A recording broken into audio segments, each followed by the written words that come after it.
先講咗就係呢一個咧係我哋一個研究啦。咁我哋嘅研究嘅目的係在於咩咧？就係因為如果天主教同埋香港嘅華人婦女嘅一個關係咧，其實啲中文書籍咧唔係話有太多嘅，咁所以咧我哋就利用一啲現有嘅一啲嘅文獻啦，同埋一啲訪問啦，去呈現翻教會喺華人婦女呢個成長史上邊，佢哋扮演一個咩嘅角色？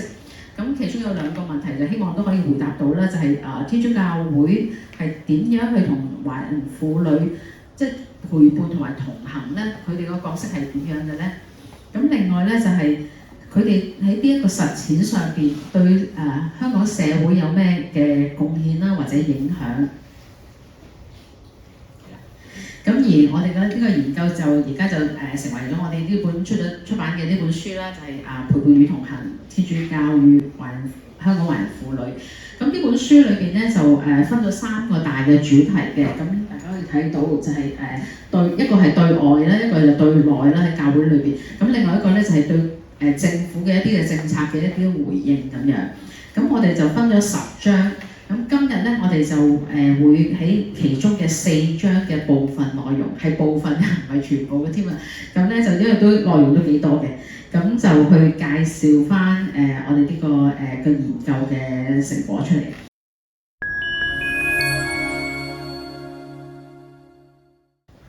各位好啊！首先我哋第一個要介紹嘅咧係一啲關於陪伴貧困婦女嘅服務同埋見證。咁首先就係大家認唔認到呢個咩叫中文？明樂。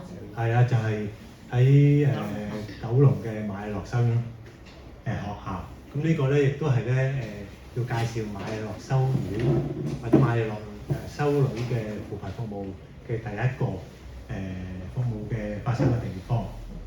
喺2022年咧，香港呢個文物探知館咧就有一個展覽。咁咧就叫佢呢單張其實就叫文物復現秀閣遊香。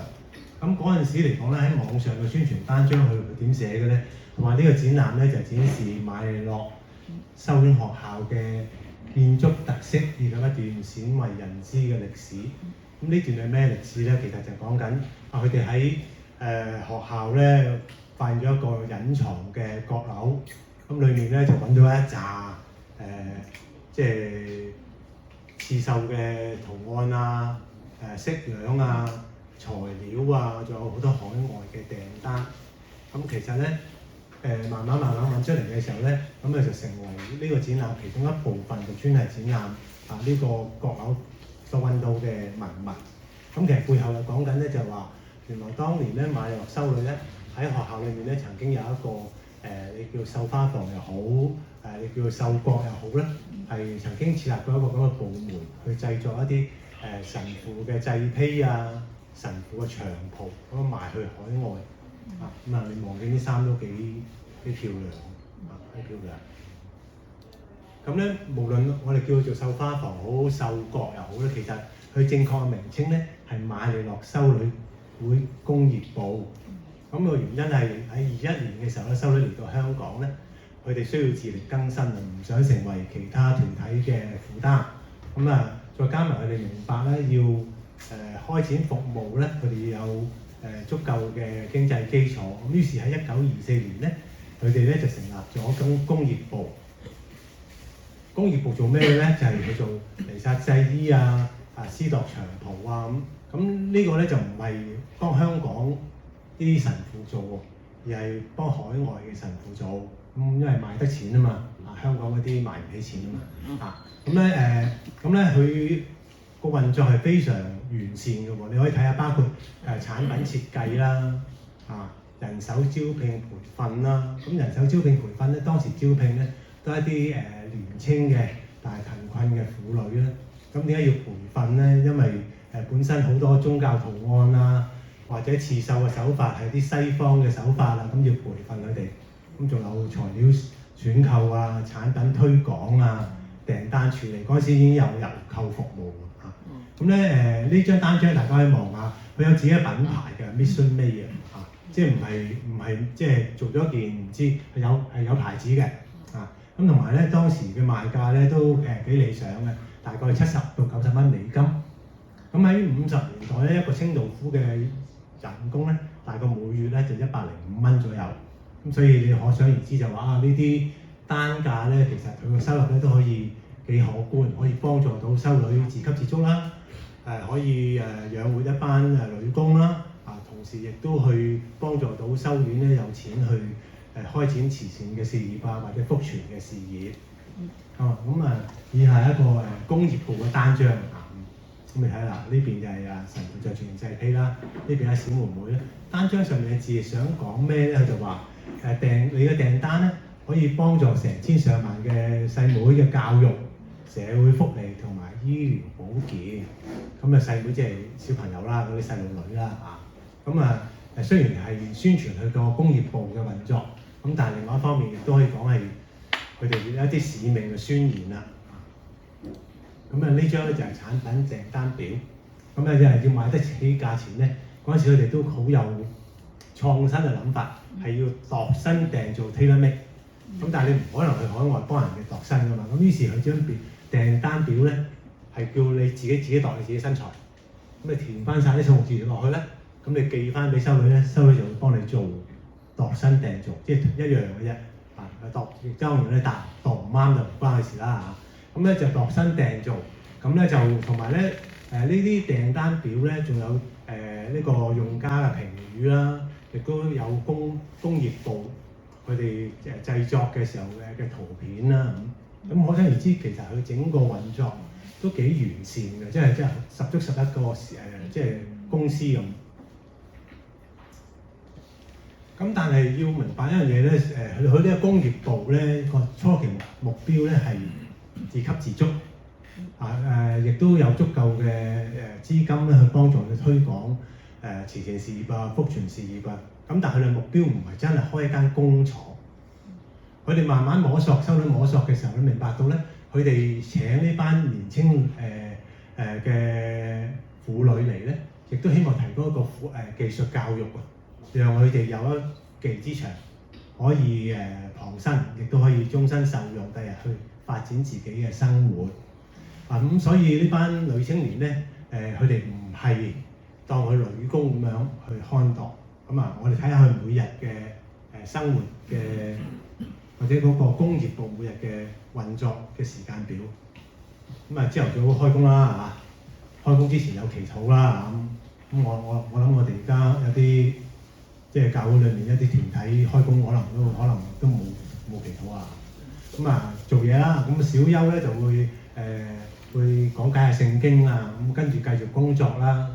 午餐跟住繼續工作，跟住咧下晝會有休息會念玫瑰經同埋讀下舊約聖經工作到5點。其實個工業部咧開展咗一段時間之後咧，喺6點到8點咧，修女仲要幫佢哋咧開辦一啲文科班教導佢哋中英文。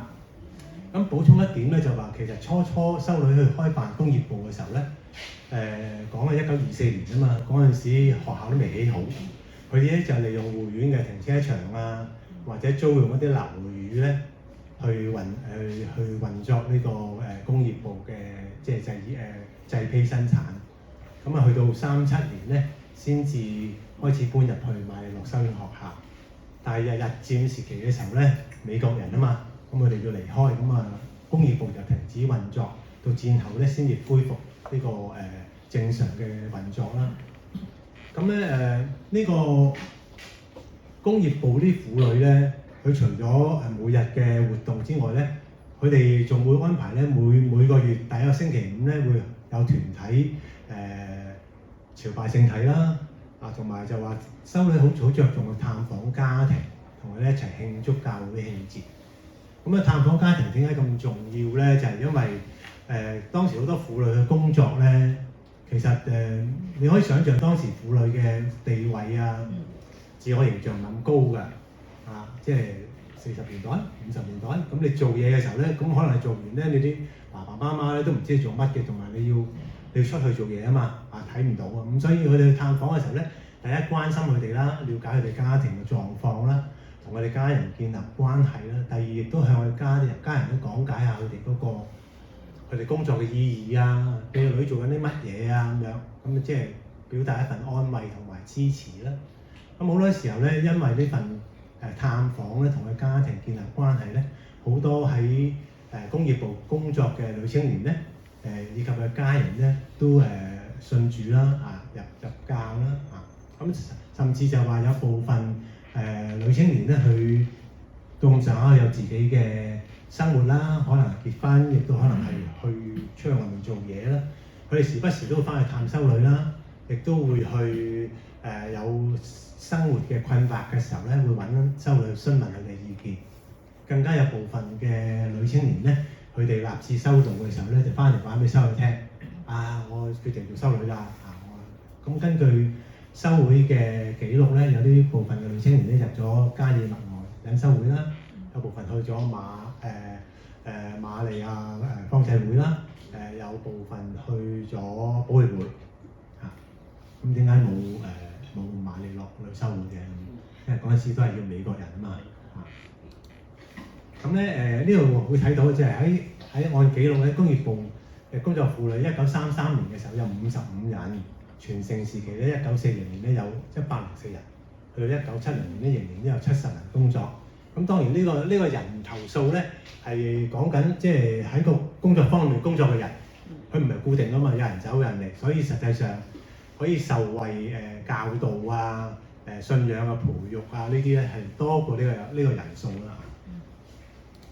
好，咁呢張圖咧，我諗係好反映到咧修女其實佢點樣去探索或者去睇自己嘅呢一個扶貧服務啊。咁首先睇睇呢幅相啦嚇，修女同啲婦女啦傾談啊，係呢個就正係嗰陣時就係修院裏面嘅繡花房啦，或者工業部。見唔見到呢度有個好似窿啊，有銅梯，呢個就係嗰個所謂隱藏嘅角仔就係個發現歷史文物嘅地方。咁你見佢哋即係修會嘅資料啦，咁你見到有翻咁上下人數喎。咁修女點睇自己嘅服務咧？佢覺得唔係單向嘅私語，佢覺得係一個彼此成長同埋自力更新嘅雙向關係。呢個好唔同喎，即係唔係純粹就話我企高一級，我俾一啲私語你。佢會覺得就話修女可以自力更新，可以接觸人啦，可以接觸文化啦，可以開展事業，亦都幫助啲婦女，唔單止係有工錢啦，亦都學習到技能。更加重要係建立到團體生活啊，有自信心啊，認識信仰同埋可以經濟獨立。喺當時嚟講，即係一個女士經濟獨立咧，為佢嚟講咧，我相信就係一件非常重要嘅事。咁呢個咧就係第一個扶貧嘅活動啦，或者扶貧嘅服務模式啦。咁第二個咧，呢個時間短啲嘅，只係由40年代尾到1957年。即係前後我諗應該當10年左右啦。咁當時嗰個背景咧就係有大量嘅戰後大量嘅難民嚟香港啦。咁好多時候有唔同嘅故事啦，都係環繞住即係嗰段時間啦，香港嗰個艱難嘅狀況。咁好多時候你學額不足嘅，我哋有一章咧都係專嚟講即係教會嘅教育服務啊。嗰度會講得更加多啦。咁嗰個時候好多兒童失學啊，好多女仔要出去做嘢幫補家計。咁咧瑪利諾女修會咧有佢自己嘅學校啦，喺九龍有瑪利諾修院學校，喺港島區咧嗰陣時係叫做，如果係20年代咧係叫做聖神學校即係喺邊度？咁佢哋其實喺48年嘅時候咧已經諗住用翻自己學校啦，日頭上堂啫嘛，挨晚啊夜晚咪可以使用嘅地方。去教嗰啲冇正規教育嘅小朋友咯，咁佢哋就用咗呢個構思咧，於是就喺堅道聖神學校啦，同埋九龍嘅瑪利諾修院學校開辦免費嘅貧女學校。咁堅道聖神學校咧後期咧慢慢搬咗去跑馬地，而家即係而家嘅瑪利曼嘅前身咁咧佢哋有聖母軍嘅義工幫助啦，每日咧夜晚咧就教大概100多個6歲到16歲嘅女仔有一啲基本讀寫啊、算術啊，一啲簡單嘅英語啊，同埋一啲道德嘅教育。咁喺當時嚟講，即係喺一個即係讀書好珍貴嘅年代咧，咁即係呢個服務都相當珍貴嘅。咁但係更加令人感動嘅咧，就係除咗上堂之外咧，修女係會同啲義工啦，佢一齊咧就係會喺個貧女會裏面咧，除咗上堂之外咧，佢會派發一啲救濟物資啦，會安排一啲野餐。咁以前都興野餐啦，帶佢哋去野餐啊，交人一樣好強調探訪佢哋嘅家庭，咁啊關懷佢哋嘅家庭生活啊，佢哋彼此嘅關係啊，咁咧安慰佢哋啦，咁啊佢哋彼此之間有深厚嘅關係。咁修女同啲貧女嘅家庭究竟個關係即係點樣表達到佢哋咁緊密咧？可以有個小故事嘅，就係話按修會嘅資料記錄咧，裏面提到咧，貧女會有個女仔嘅，因為嗰陣時唔係家家戶戶都有自來水㗎嘛，要擔水㗎嘛。咁啊擔水咧，好容易就係咩咧？好容易又會有即係推撞啊！咁啊呢個貧女咧，即係或者呢個小妹妹咧，就同另外一啲人咧碰撞，咁啊爭執，咁啊跟住又俾差人拉咗。咁咧呢個小妹妹嘅屋企人咧，佢第一時間諗到嘅唔係自己走去差館，佢即刻走去揾修女，係修女，我女俾人拉咗點算？咁啊其實呢件事反映到咩咧？反映到就係話呢個貧女會同修女喺呢啲女仔嘅家人心目中係幾咁重要。佢會第一時間諗到就係我當我有困難嘅時候，我就揾佢哋啊。咁啊，除咗修女同埋義工嘅幫助之外咧，修女都好鼓勵自己日校學生咧去參與支持呢個貧女會嘅活動。咁啊，包括募捐啦，同埋就係話佢哋會幫啲女仔做制服嘅。佢哋去上堂咧有件藍色嘅衫仔着，咁啊讓佢哋即係個心會感覺好啲咧，又太制服啊，好似一間雖然唔係好正規咁，但係都好似一間學校咁喎，即係個心好舒服啲啦。咁同埋就係可能辦聖誕一啲聯歡啊、慶節活動啊咁樣。咁啊，隨住堅道學校咧喺1957年要搬遷啦，再加埋嗰陣時慢慢咧學校嗰個學額有所增加咧，咁貧女會咧就喺1957年結束。咁短短10年間咧，雖然你話百幾個6歲到16歲一樣啦，嗰100幾個唔係讀足咁多年噶嘛，咁所以受惠嘅人數亦都唔止嗰100幾個啦。咁但係我諗背後好重要嘅，我諗唔係教到佢哋乜嘢咯，而係話佢嗰段時間咁困難嘅時候咧，都有機會受到教育喎，有機會有人錫喎，有機會認識到一啲美好嘅事喎。咁我諗呢個都係即係當時對呢班小朋友一個好大嘅支持同埋鼓勵。咁接落嚟咧，我哋睇睇啦。呢個咧就係瑪利諾女修會40週年嘅特刊。咁咧，我箭嘴指住呢個位咧，今次修女啦，有個婦女啦，咁係咩咧？啲字仔就寫住咧就為成年人提供呢個就業機會。咁其實咧，正正就帶出咧，而家我哋介紹嘅第3個瑪利諾女修會點樣去幫助啲貧困婦女，就係開山寨廠。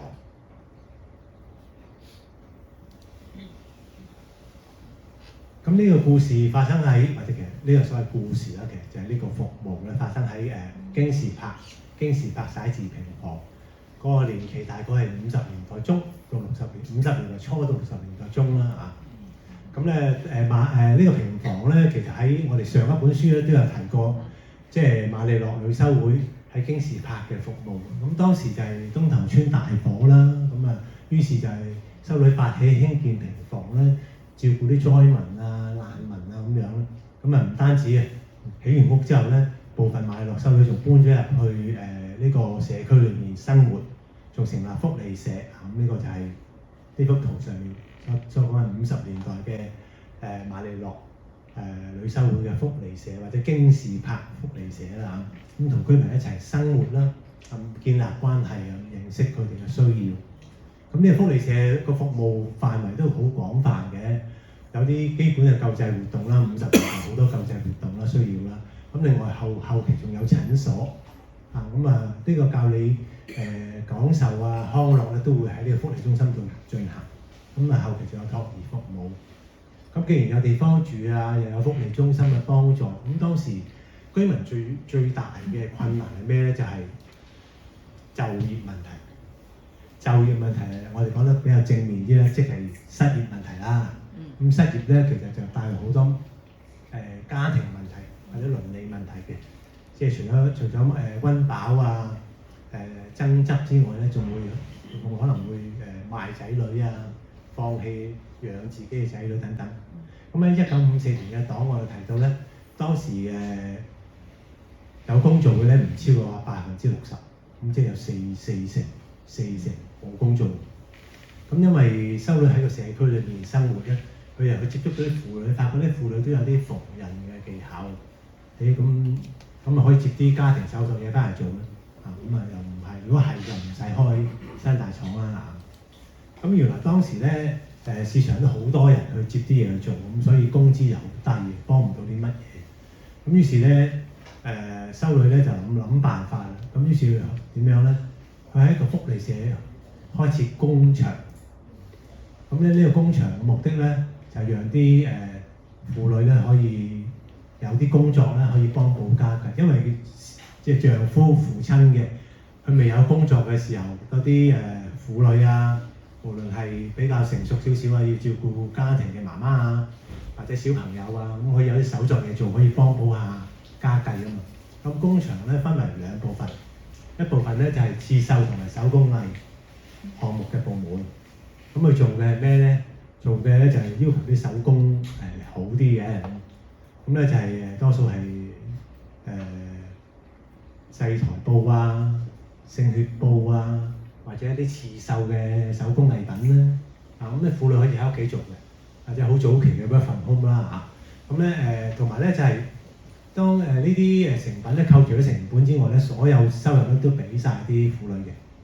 咁另外一部分咧就係可能屋企唔方便做嘢啦，咁於是嚟講可以喺中心做，咁做啲簡單啲嘅工作，就係製造啲產品，例如紙花啊、釘下書啊，做下啲皮革啊，咁呢啲生意喺邊度嚟咧？就係啲恩人咧就攞啲物料嚟，咁俾佢哋做完晒之後咧，咁就俾工錢咯。咁就同自己攞翻屋企做有咩唔同咧？收佢唔賺錢㗎嘛，咁所以佢哋嘅工錢高啲，咁可以領取工資。咁咧喺1960年修會嘅財政報告裏邊提到咧，當年支付呢個刺繡手工藝部門嘅工資咧就有5000幾蚊，咁圍起上嚟咧就係等於30個全職工人。咁個婦女又唔會全職㗎，咁即係話佢受惠嘅婦女咧又唔止30，就唔止30個婦女喎。當時佢都有幾十個家庭受惠嘅。1963年咧總有50個婦女喺度工作。其實咧呢個所謂山寨工廠咧，佢唔係真係一個工廠嚟嘅。咁但係咧就修女都好努力嘅喎，佢唔係即係純粹做嗰啲產品等賣啦，睇下有冇人幫襯啦。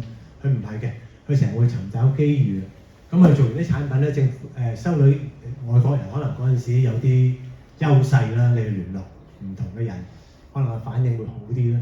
咁修女會聯絡政府部門啦，同埋一啲紡織公司嘅代表，咁展示啲婦女嘅製成品啦。咁另外咧就係按記錄咧喺56年咧，佢哋揾到一間紡織公司咧，甚至可以喺個福利社度咧安裝一啲機器，等啲婦女咧熟習咗運作咧，就嚟去佢新工廠嗰度工作。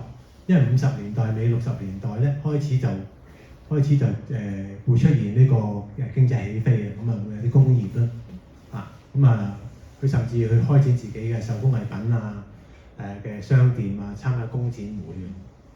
去到60年代中啦，經濟有所好轉，啲人工作機會多啦，同埋何文田咧、京士柏嗰度都要發展啦，咁要收翻啲地，咁所以咧福利會嘅服務就結束。呢度我唔逐個字讀啦，咁但係我諗就係修女點樣去睇自己嘅服務咧？佢話佢哋淨係想幫助呢啲做媽媽嘅去自立、有自信，同埋深深依靠上主嘅眷顧，天助自助者。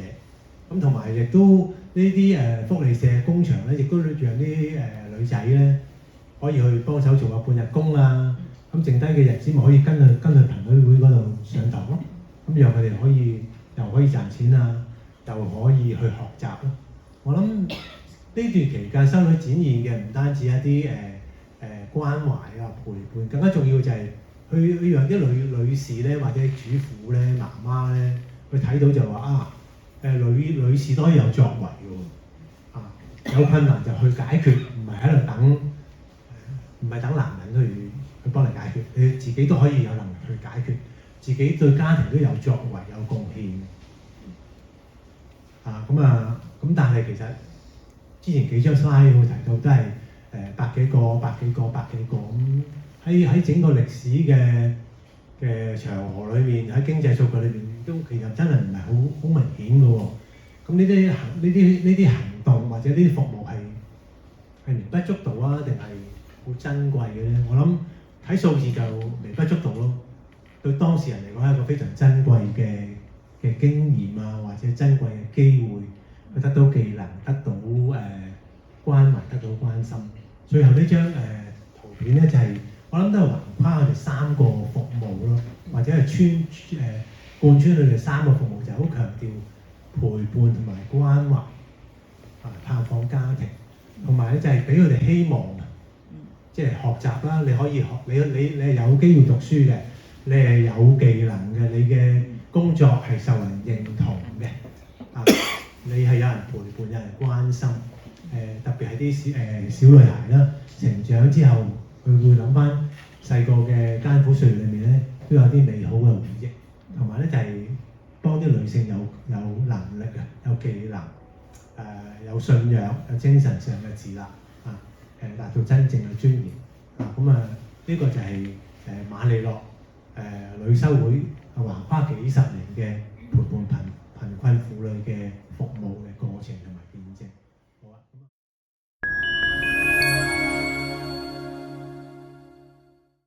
唔該HK 嚇，咁我咧就會講翻咧就係教會內嘅女性團體啦。咁主要咧我哋就分咗2大類型咧，一種咧就係獻身生活團體。咁唔知係咪在座係咪全部都係教友咧？如果唔係嘅話，可能就呢度比較形象啲嘅，你哋就講到就係話修女咁就係指緊獻身生活團體就係呢一類啦。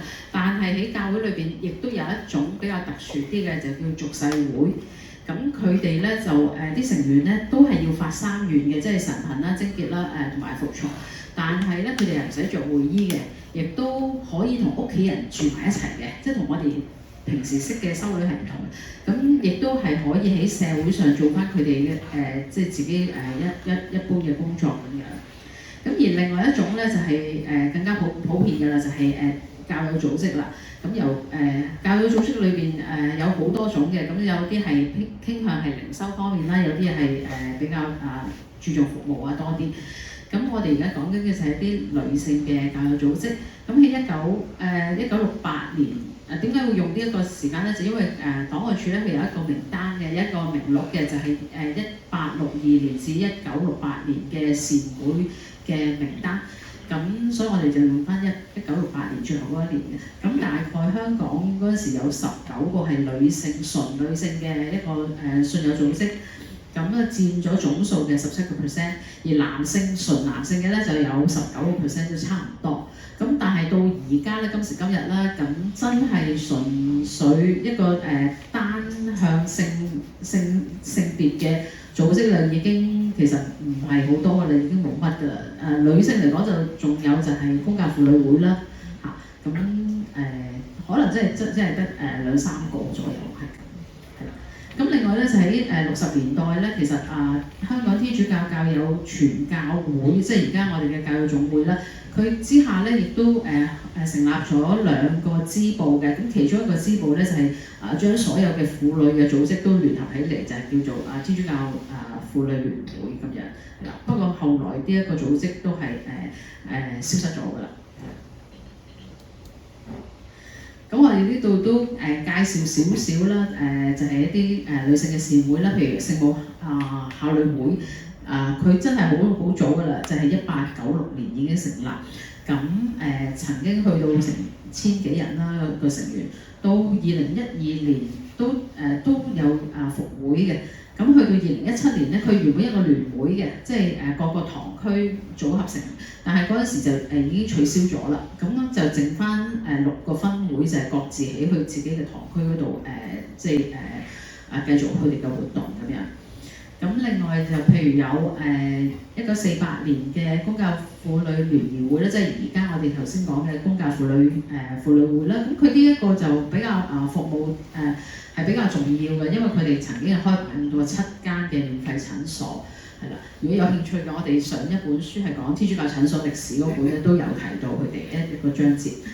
咁另外就係1956年啦，咁又有女工青啦。咁喺呢個年代發展，即係女工青其實亦都睇到就話香港嘅工業就開始發展，咁亦都睇到一啲即係教會會關注翻自己嘅權益咁樣。咁仲有咧就係另外一個又係歷史比較長嘅，就1868年嘅聖母七婦會。咁呢個咧就係一個天主教媽媽嘅一個協會嚟嘅。咁佢哋做咗啲咩咧？咁曾經就係話喺就係19世紀嘅時候咧，就幫嘉諾撒會佢哋喺灣仔區嗰陣時，灣仔區係好多啲妓仔啊呢啲，咁啊佢就幫佢哋揾到一啲，譬如俾人賣落火坑嘅少女，就帶到去嘉諾撒啲修女嗰度嘅宿舍嗰度住咁樣。咁啊，另外譬如有聖德肋撒善會咧，咁呢個就係聖德肋撒堂裏邊嘅一個善會，主要咧都係外籍人，譬如睇佢哋嘅名咧就似係啲葡籍嘅人士嚟嘅，係啦，咁佢就幫手照顧即係聖堂裏邊一啲嘅祭器啊咁樣，係啦，咁啊另外就有香港嘅婦女培聖會。咁培聖會，我諗大家都有聽過啦。咁呢個婦女培聖會就係鼓勵啲女性去修道啦。咁但係後來可能個時間即係個時代改變咗，所以佢哋嗰個宗旨亦都係就變咗就培育一啲公教婦女去達成一啲嘅時代使命，係啦，就唔係話淨係培育佢哋成為即係鼓勵佢哋成為修女咁樣。咁今日咧，我哋就要介紹其中一個團體啦，咁就叫聖貞德團體。因為點解用呢度我用咗聖貞德團體咧？就因為佢哋其實喺佢哋嘅檔案裏邊用過好多個名嘅。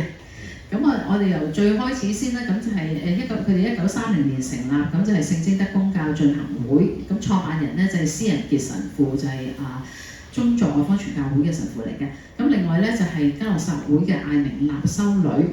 但係呢個艾明納修女其實係個譯音嚟嘅，因為嘉諾撒會有6位都係叫 Armenia 嘅修女，係啦，我哋都唔係好清楚究竟係邊一位修女係參與其中。咁公教進行會其實佢當時咧都有好多嘅唔同嘅團體嘅喺裏邊，咁佢哋下邊咧亦都分咗做公教婦女部同埋公教婦女及女青年協會，所以聖貞德團體咧，佢哋亦都有個名就係叫聖貞德天主教女青年協會。而佢哋嘅團體嘅核心咧就有一個類似幹事會咁樣啦，咁佢哋係叫做理事會，咁佢英文就係 committee 咁樣嘅。咁但係到1957年嘅時候咧，佢就註冊咗成為一間有限公司，咁就係用咗 St. John's Council Limited 啦，中文都係我哋都係仲係叫理事會咁樣咯。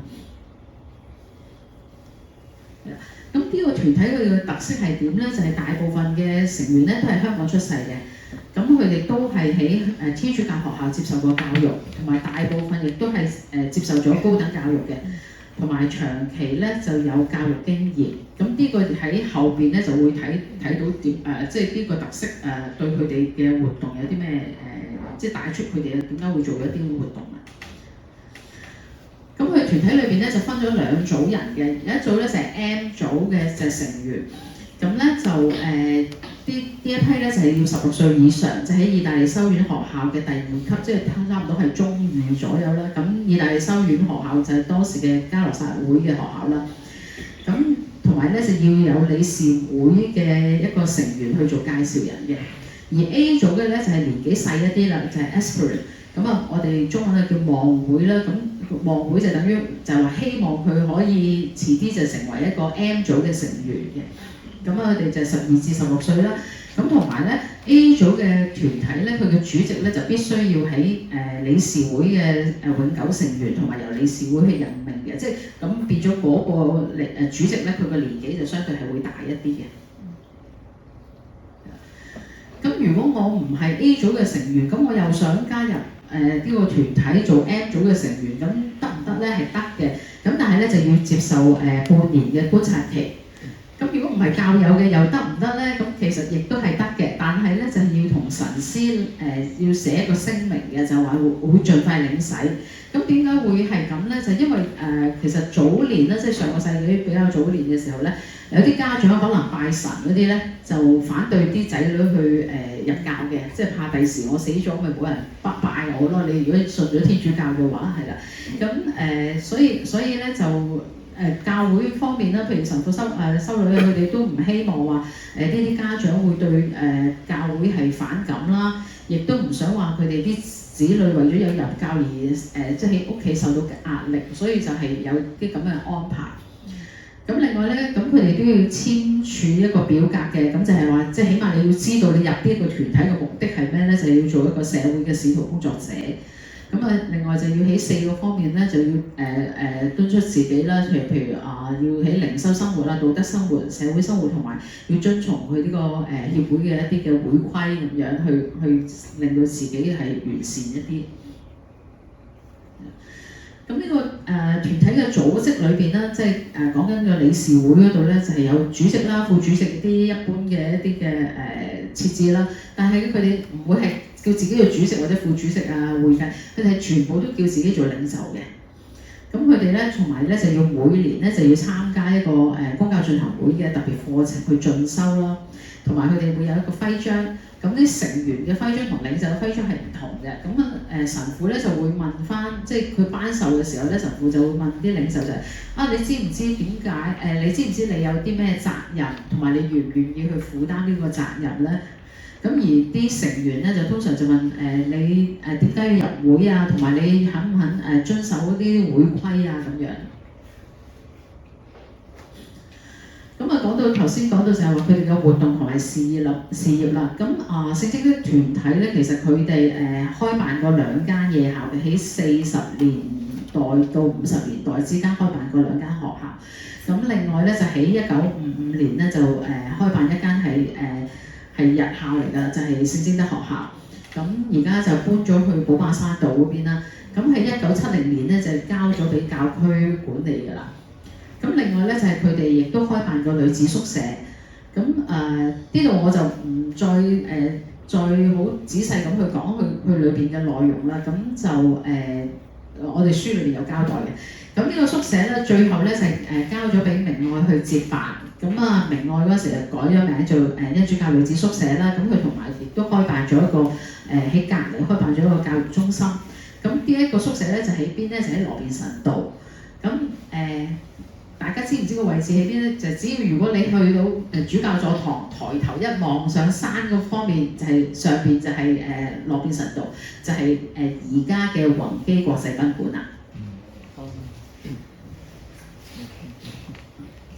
咁呢度其實女子團體裏邊，我哋都睇到啦，或者從佢哋嘅活動同事業嗰度咧，可以睇到咧，就係教會方面其實對呢啲女性嘅教友啦，佢哋都好鼓勵同埋支持嘅。譬如喺1945年嘅時候，佢哋嘅團體嘅主席蕭慧蓮女士咧，就已經提出話想開女子宿舍嘅。咁當時咧就主教咧係有一個祝福嘅。即係鼓勵佢哋嚇，咁即唔係話即係等，即係全部都係由教會啲領袖啊、啲神父啊去推動嘅。都有啲女教友咧係會自己去主動去提出一啲即係一啲嘅倡議或者一啲嘅作為啦，咁去做嘅啦。即係其實就係都係一個雙向，就係同行咯。咁呢個亦都係解釋翻話點解我哋本書用嗰個題目就係陪伴與同行。咁陪伴方面咧，即係好似就係成日都係大嗰個照顧細嗰個。咁啊唔係一定係咁噶嘛。咁可能係細個嘅時候，譬如我哋第一章咧就係講孤女啦、孤兒院啦，同埋一啲嘅棄嬰啊。咁呢一個真係一個陪伴住佢哋成長，但係喺某啲嘅過程裏邊，其實即係佢哋會長大啦。咁教會係同佢一個同行嘅一個角色咧，就唔係淨係話手拖手我帶住你去點樣行，而係陪住你去行呢一段信仰嘅路。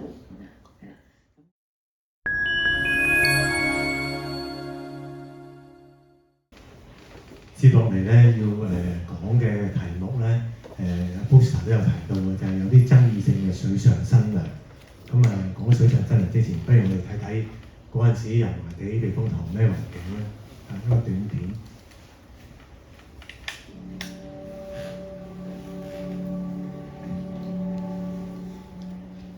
香港開埠之前已經有捕魚活動，漁民以海為家，當遇上颱風吹襲，往往造成嚴重損失，甚至人命傷亡。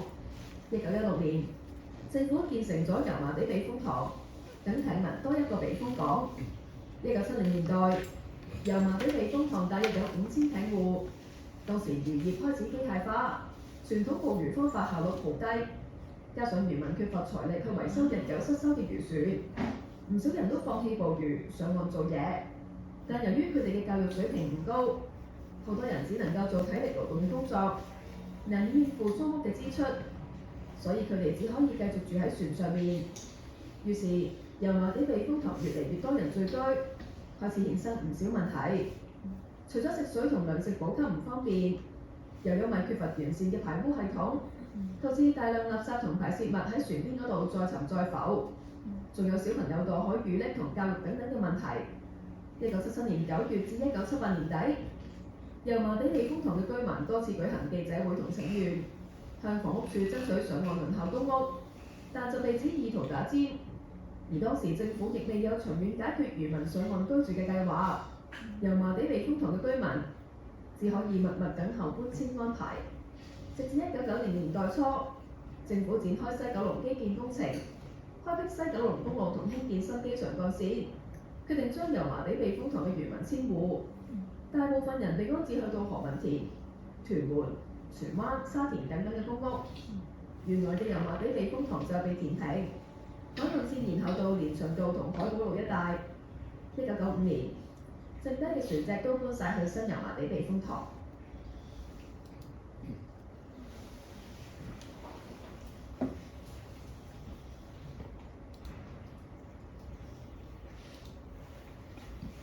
剛才咧短分零鐘嘅短片咧，就介紹咗避風塘嘅生活狀況啦。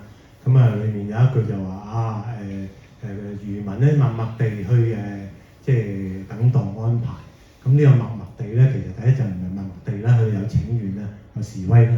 第二呢個默默地背後咧，亦都有好多辛酸嘅故事啦。咁呢兩張剪報我唔講啦，就咁望一望個標題就知啦。雖然係香港仔海面，但係所有避風塘都時不時出現呢啲事嘅，浸親啊、浸死啊、火燭啊等等嘅問題。咁所以啲都會請願啦。咁咧其實喺70年代中嘅時候咧，香港已經有啲組織去幫助啲艇戶爭取上岸居住嘅權利。咁當時比較活躍嘅係社區組織協會啦、SOCO 啦啊。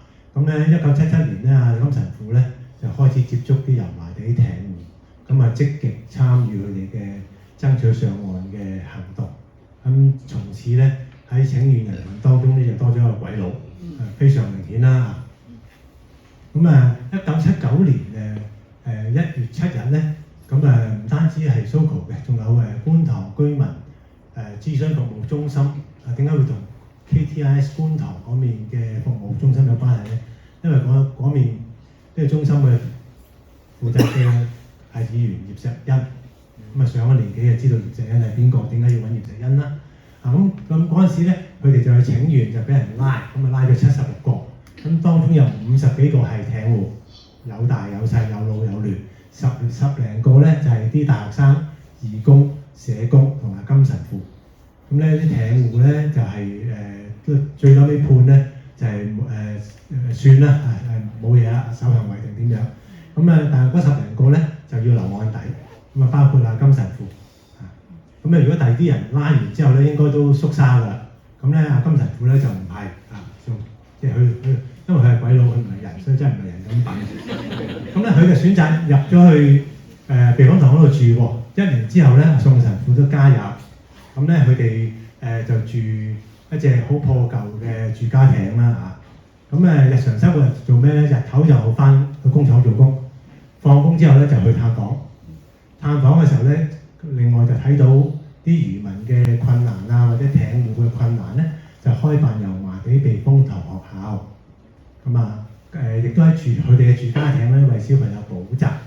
剛才提到啦，KDIS 即係觀塘居民諮詢服務中心啦嘅義工Sogo都繼續去組織幫助艇戶爭取上岸。其實79年1月拉完晒之後咧，好多艇戶都好氣餒㗎啦，即係亦都冇咁嘅膽量繼續去請願。神父繼續陪伴佢哋啦，或者鼓勵佢哋即係生活啦。直到1989年，政府開始遷拆油麻地嘅避風塘，啲艇戶先上岸。剛才提到話搬去何文田咧係好少數嘅，多數搬到好遠好遠，即係新界嗰啲屯門粉嶺上水。啲艇戶點樣睇兩個鬼佬住艇咧？佢哋稱呼兩位神父住嘅艇咧就係鬼佬艇。我哋去鬼佬艇或者個細路仔去邊去咗鬼佬艇嚟補習咁佢哋叫金神父做金仔啦，叫宋神父做宋啦。咁呢啲稱呼其實你都可以見到，即係代表咗某個程度佢哋關係比較親密。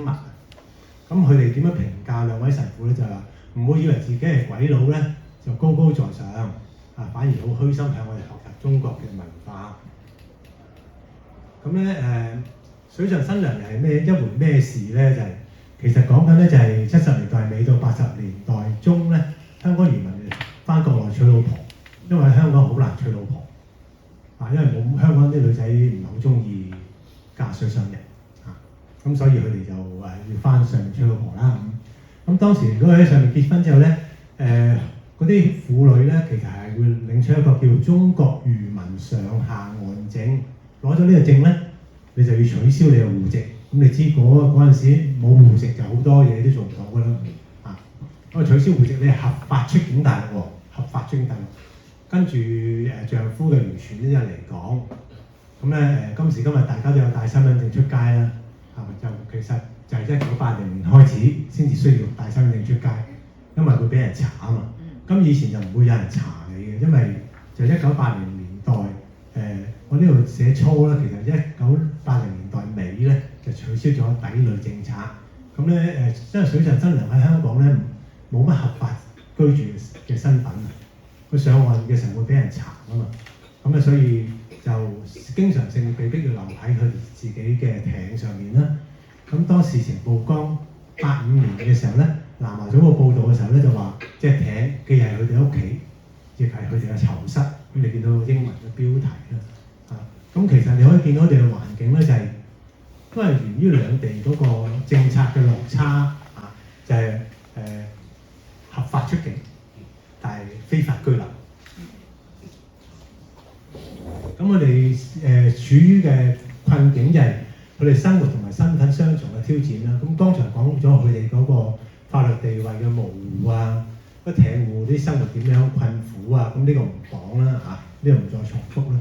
呢度特別要強調一下就係佢哋嘅家庭經常會面對分離嘅傷痛，除咗話唔能夠陪啲仔女上岸帶佢返學帶佢睇醫生之外，更加慘嘅咧就係話，當啲艇沉沒嘅時候咧，按政府嘅政策咧係可以安置佢哋嘅，可能係公屋可能係徙置區但係因為個水上新娘咧，佢冇香港居留權咧，佢唔可以跟埋嗰家人去搬去嗰度，但係隻艇又沉咗啦，佢點咧？有陣時就唯有係搬去第啲即係鄰居嗰啲艇嗰度住先其實住先即係等咩咧？唔知等咩㗎，因為佢總之唔可以上岸。佢翻大陸咧，佢又冇咗戶籍，所以曾經有啲媒體報道就話佢哋中港兩邊不是人咯。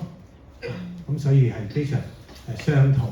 同埋就係話佢哋合法出境，佢冇諗過自己合法出境嚟到香港變成一個非法居留嘅人。所以佢哋會有啲委屈啦，覺得被誤解啦，又成日擔心即係一上岸俾人拉啦咁呢啲事其實你點樣見光嘅咧？原來就係話啲艇戶同神父去開會講點樣爭取上岸嘅時候咧，有部分嘅水上新娘丈夫就同神父講：我哋嘅情況咁喎，真係唔能夠咁樣生活落去，又點算啊？咁神父聽到之後，咁法律係真係唔得噶嘛？咁點咧？咁神父即係同佢即係反其道咯即係人哋俾人拉完唔出嚟行動，佢就搬咗入去住。人哋話你唔合法居留咧，佢於是佢就話我咪爭取合法居留咯。咁於是84年咧9月咧，佢就帶同14位水上新娘嘅名同埋佢嘅丈夫咧一齊去布政司署嗰度請願，就話希望人道嘅立場可以讓佢哋居留啦咁呢個問題就見光咯。但係見光咪死咯，因為個政府就話：哇！你哋丈夫原來已經轉咗業㗎啦，唔係移民啊。咁你哋嗰啲咩流動上下岸證就冇效㗎咯喎，你連喺香港水域範圍逗留都唔得㗎，你應該翻大陸㗎喎。咁點算咧？咁嗰陣時即係開始政府就要求佢哋翻上去。咁嗰陣時冇東張㗎嘛，咁神父咪去揾傳媒咯。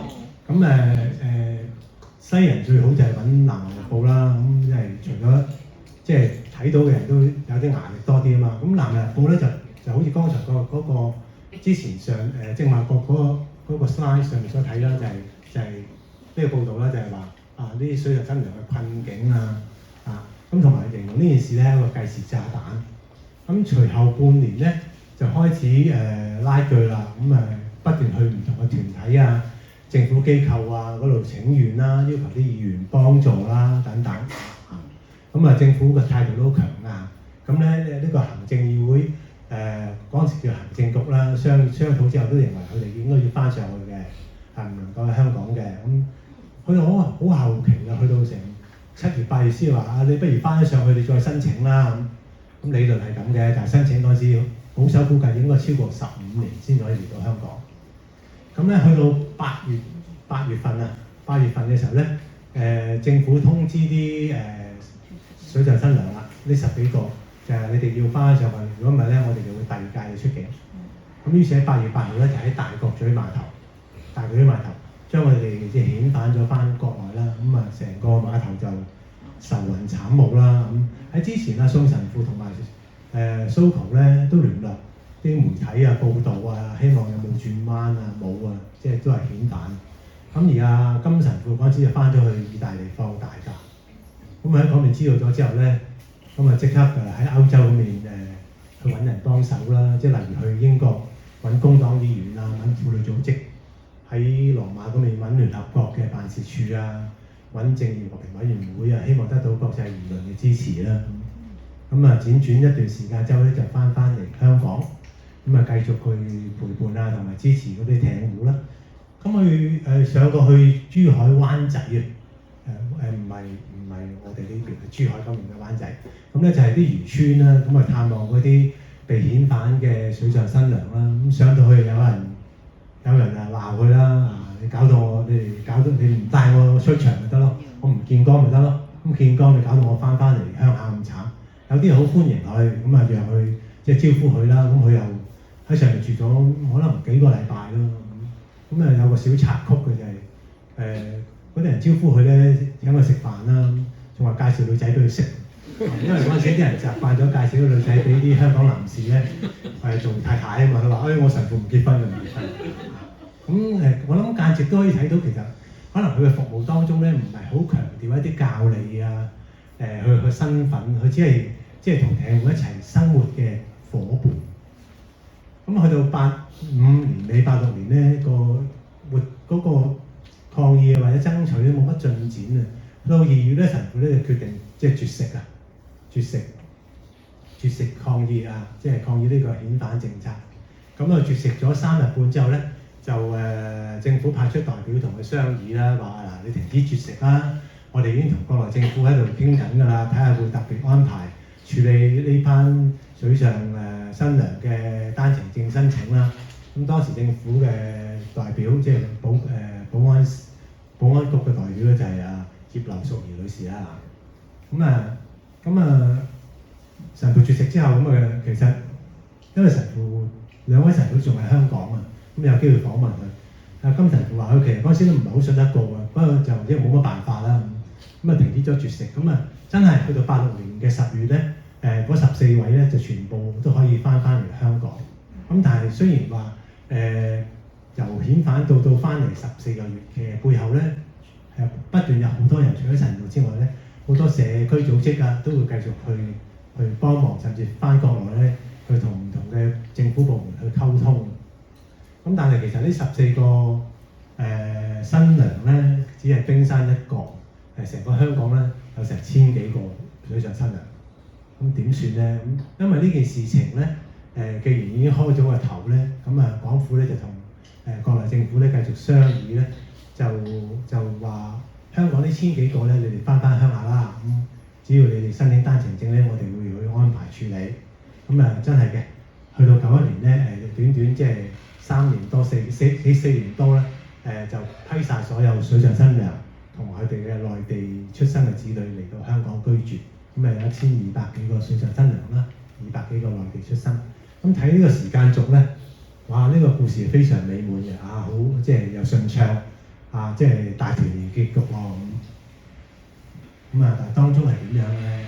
當中就係其實都會睇到就係即係神父啊、教會啊嘅角色係點樣咧？佢點樣陪伴同埋支持呢啲婦女去爭取權益咧？其實之前嘅 slide 咧，我提到水上新娘咧，我話被漠視一群啊。神父第一個工作就係咩？幫助啲水上新娘呈現佢哋嘅問題出嚟。因為其實人最慘係咩咧？係被漠視，啲透明，你幾慘都冇人知。即係兩位神父去幫助佢哋呈現佢哋嘅問題，成為一個公共議題啦。同埋佢哋強調家庭團聚係人權啊，係人嘅尊嚴嘅呈現啊嘛。會提出社會一啲偏見，同埋會同唔同嘅團體合作啦，爭取權益。同埋咧，當時嗰啲艇戶咧係唔識表達自己想點樣嘅，因為教育程度嘅問題，所以咪開辦一啲夜校啊，開辦啲補習班啊。成年人學唔到幾多，佢哋下一代都有機會改善啊。當時教會就係做緊呢啲陪伴同埋支持工作。其實呢幅 slide 係想講咩咧？因為同瑪利諾女生會嘅陪伴啊，或者係幫助貧困婦女嘅事唔同啊。因為兩位神父仲喺香港有機會訪問佢哋。呢個水上新娘嘅事好似比較圓滿咁結束，但係爭取上岸咧，其實要去到89年，係政府真係要起路啦、起天橋啦，先至收翻嗰個避風塘。佢哋係冇機會可以提早上岸嘅，冇嘅，除非沉啦。咁佢住艇住咗10年喎，咁係一個係咪叫做成功咧？乜嘢係成功咧？同埋就係呢段期間。當中有好多挫敗啊，好多社會嘅批評，佢哋點堅持落去咧？咁訪問兩個神父嘅時候咧，佢不約而同都係話呢個就係福音嘅教導。即係佢哋我分開訪問佢哋嘅，佢哋冇夾過嘅。不約而同都係講路加福音即係上主嘅神臨於我身上，要派遣我貧窮嘅人全部喜信。所以就係佢哋優先選擇窮人。同埋佢哋接受神學訓練嘅時候，正正係梵二。開始冇耐啦，所以係即係特別係關顧社會上面即係弱勢社群，讓佢哋明白天主嘅愛啊、教會嘅陪伴。呢啲我哋聽好多嘅，但係喺佢身上真係見到即係嗰個實踐啦。呢啲文字我唔讀啦，但係可以留意下佢哋嘅相啦。左手邊金神嗰張相咧，其實係南華早報嘅剪報嚟嘅啫，我用 AI 加啲顏色落去。就即係嗰陣時去絕食，淨係4旬期。4旬期我哋禁食，禁食嘅目的係咩咧？望下呢張相，可能又會俾到我哋一啲意思啊。宋神父當年都幾大隻嘅，咁咧，但係就好笑容啊，好好笑容啊，咁啊同啲細路一齊，相信就係去個鬼佬艇嗰度，即係同啲細路仔玩。咁中間咧係一個即係揀出嚟嘅雕像啦，係牧童啦、牧羊人，總之就係一個人同一隻羊，即係好親密嘅關係。我諗兩位神父正正就係即係喺我哋信仰嘅表達方面就係用咗即係呢個同行啊、住艇啊、爭取啊、提出唔公義啊、陪伴婦女啊，呢啲顯示出嚟嘅。咁我第一張 slide 喺度提到話呢個水上新娘事件咧，仲有啲細節啦，啲人點樣去評論呢件事咧？書裏面都有談論到，但係所以有爭議性。呢個爭議性唔單止喺社會裏面，喺教會外、喺教會內都有。我諗相信今時今日都會，即係教會唔夠神父啦，你點解要仲出去住艇啊？你喺堂區服務多啲教友啦。啲傳教士唔係傳福音嘅咩？你點解走去住艇啊？咁我用翻神父嘅説話去答呢啲問題啦。傳福音係咩啊？傳教士做咩啊？神父話：好多人問我哋傳教士做咩㗎？係用我哋嘅生活去傳教，讓人明白咧，教會唔單止係岸上嘅教會，仲係教會亦都係落艇同佢哋一齊住、一齊行、一齊生活。佢話幫助人解決人嘅問題咧，都係宣傳福音。每個人都係天父嘅兒女，如果可以幫助佢哋恢復人嘅尊嚴，幫助佢哋得到工作，呢個已經係傳福音。即係呢個就係即係神父用咗佢嘅行動啦，或者係呢件由佢行動而變成嗰個政策嘅改變啊，政府改變佢嘅政策倡議嘅成果啦。剛才都提到嘅就係啲人既然會介紹神父識女仔咧，即係證明嗰陣時即係神父喺呢個艇上面咧都啲人都唔係好知佢做咩嘅，即係如果喺個道理方面。但係原來10幾年之後或者幾廿年之後咧，有一啲艇戶當時嘅細路仔咧，佢長大咗之後自己會去慕道，去信主。會唔會就係即係神父嘅見證，唔多唔少都影響咗佢哋嘅生活咧？咁同埋就係容許我用神父嘅另外一個説話分享咧做總結咧。其中一位神父就話啦：呢個係我生命當中咧最開心嘅10年，好有意思，好有價值，幫助我成長。不約而同同馬良女修會嘅修女嘅反省都係，即係佢哋嘅服務永遠佢哋都唔覺得係單向，永遠都唔覺得係即係高高在上而施予嘢，話彼此嘅成長，彼此嘅成聖。呢個我諗都係我哋信仰上面我哋教會嘅服務同其他社區組織服務嘅唔同咯。呢個水上新娘嘅事件就係同大家分享就到此啦。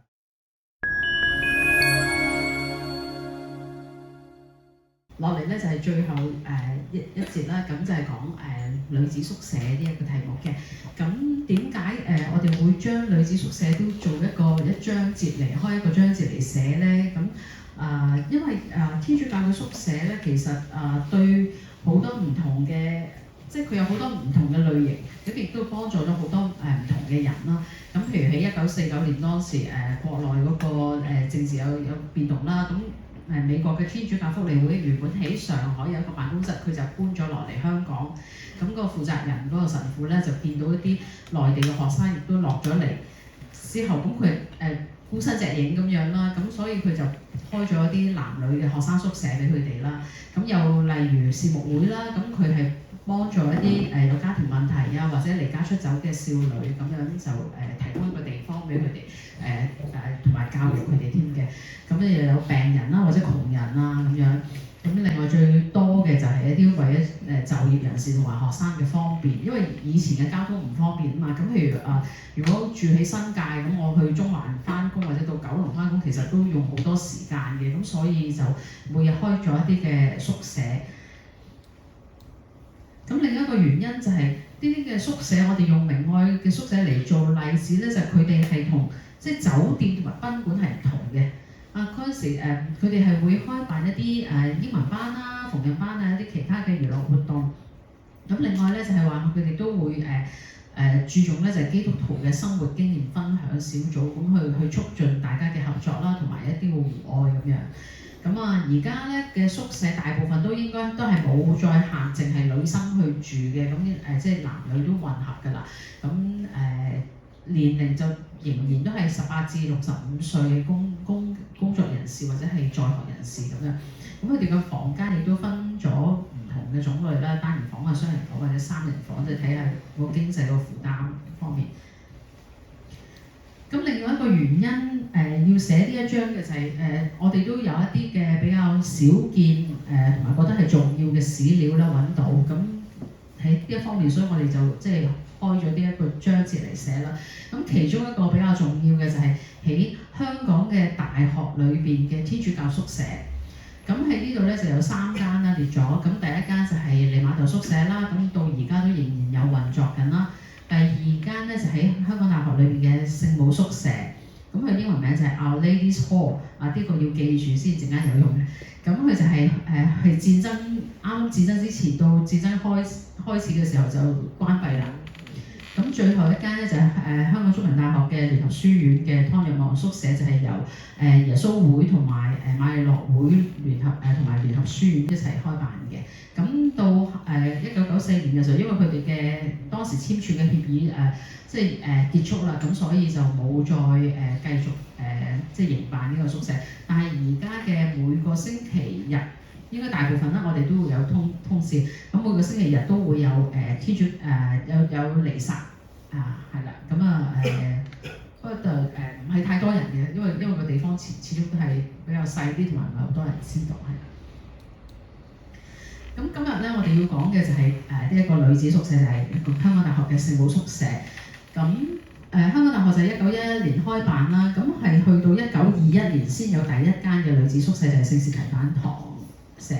咁咧就佢即係相隔都已經成10年啦，先開始收即係有女生入讀即係為咗入讀嘅女生而開辦呢個宿舍。到第二間嘅時候就係呢間聖母宿舍啦。咁你睇個人數，佢係只可以容納25人，所以佢嗰個女學生始終都係好少嘅啫。即係當時嚟講，可以入到高等教學。咁呢一間咧就呢幅圖咧就係係一個廣告嚟嘅。咁就係因為呢個宿舍係由沙爾德聖保祿女修會佢出資同埋管理。咁呢一個廣告咧就係喺佢哋嘅聖保祿學校，佢哋有一本聖 Paul's Magazine， 咁佢哋買呢個廣告係啦，即係歡迎啲學生去入讀咁樣即係入住係啦。咁同埋呢個圖都唔係好多地方可以見到嘅，所以呢個都可以睇大家，因為25個人你睇咧其實嗰個面積都唔係好大嘅啫，個宿舍。咁佢地址係喺寶山道8號。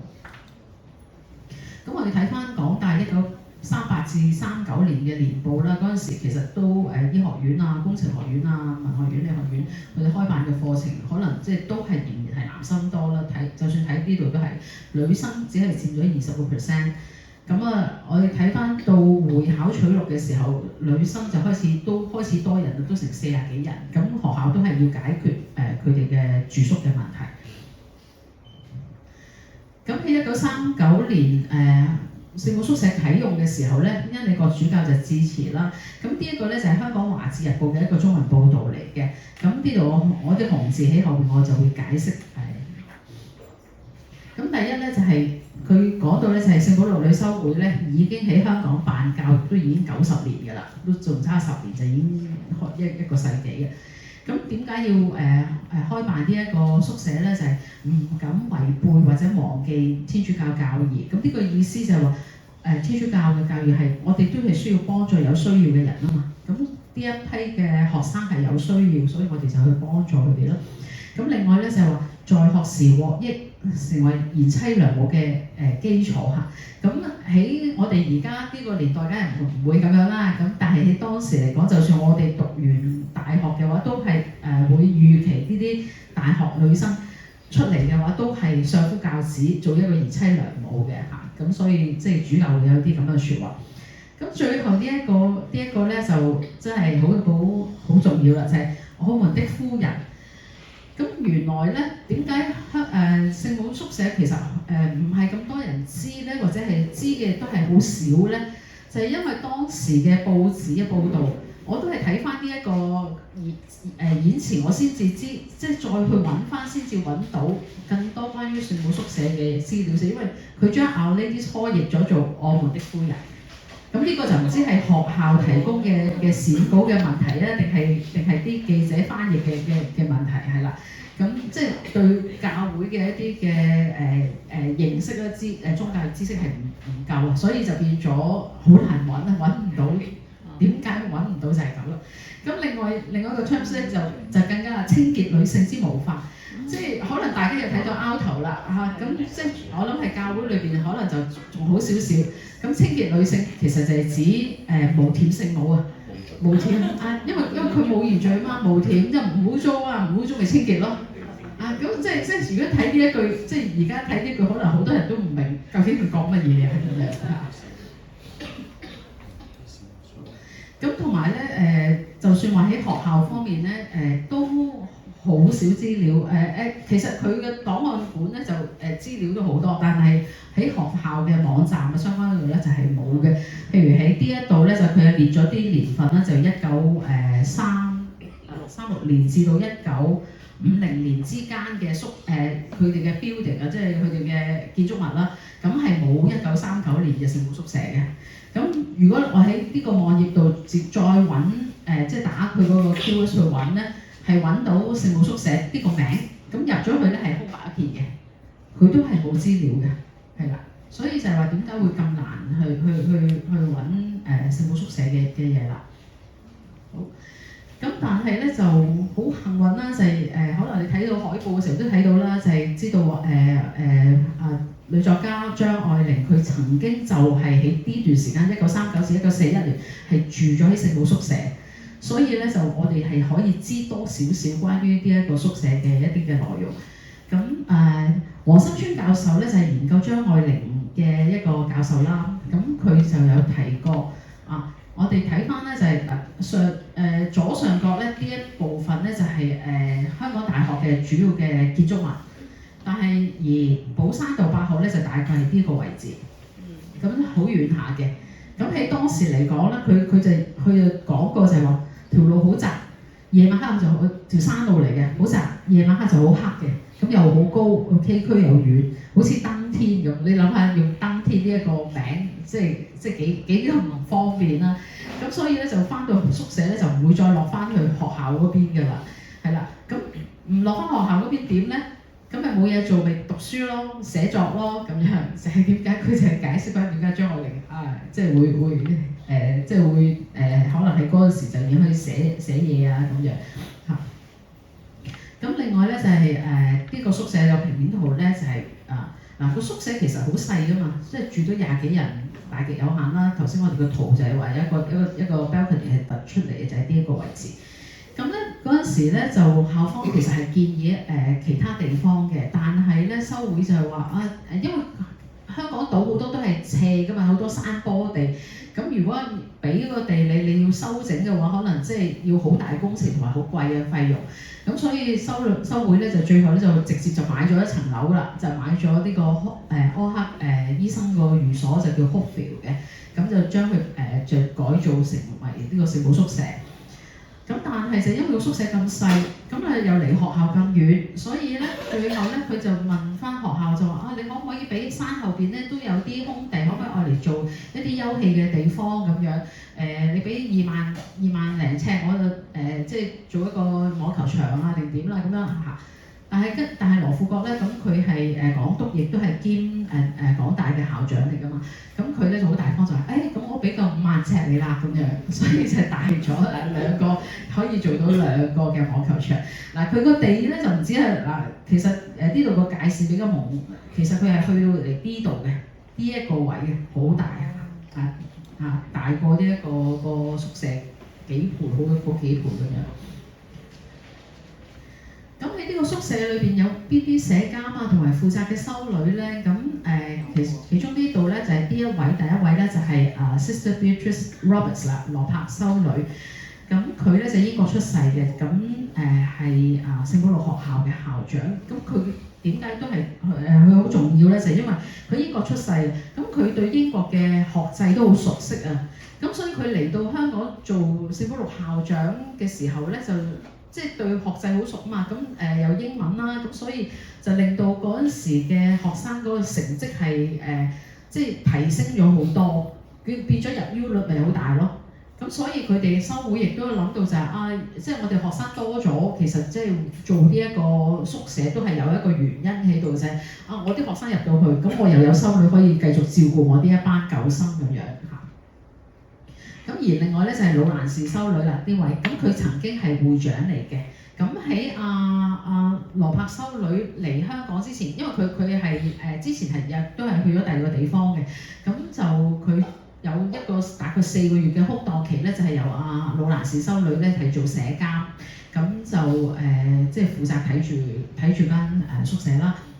咁另外有一位咧就係Sister Lui， 咁呢一個咧就同我可能係呂燕瓊修女，因為我都唔肯定，所以我冇擠佢張相落去。因為嗰個如果女修女個英文名，佢個英文姓氏咧就應該係 LUI 嘅，咁但係個檔案裏邊就係 LU， 咁我都唔肯定係咪呢一位修女嚟嘅。咁通常佢哋一個團體另外開一個會院嘅時候，通常都會有3個人，一個就負責一個係會長啦，另外可能就一個就係管數啦，另外就做一啲雜務咁樣。咁另外呢一位女修女應該佢係負責做埋廚房啊嗰啲管理啊嗰啲嘅。咁仲有一位咧就係若望修女啦，Sister Gardner。